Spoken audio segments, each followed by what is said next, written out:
វាព្រៃនៅបងប្អូនតាមពីយកសម្រាប់ទីតាំងគឺខ្ញុំនៅពីគាត់ទួនៅលើផ្លូវពីគាត់ទួទីតាមទៅសហព័ន្ធរស៊ីក៏បានបងប្អូនទីតាមផ្លូវពីគាត់ទួក៏បានដែរបើតាមស្តុកអង្គទៅបើទីតាមសហព័ន្ធរស៊ី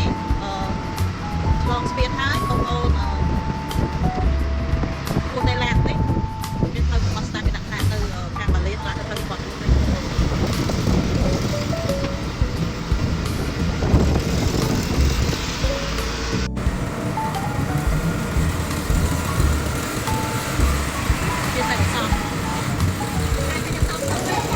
ចាបងប្អូនគឺថាផាសអេតមានការឡើងស្ពានអត់ចង់រួចទេចាដោយសារតែយើងប្រើវាយូរឆ្នាំមកហើយដូរៀនណាអូមកស្គាល់មកញ៉ាំluônអូណាទៅអូស្រីជាដាក់ទៅអូយនៅ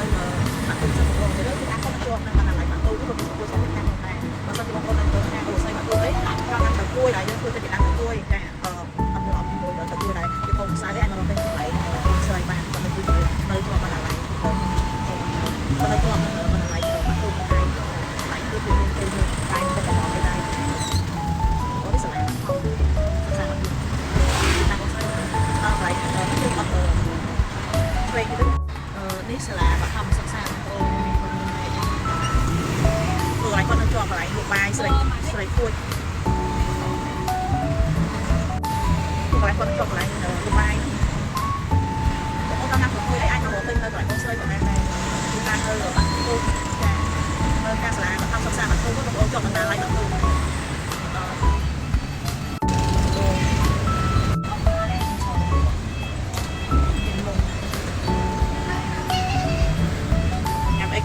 មានច្រើន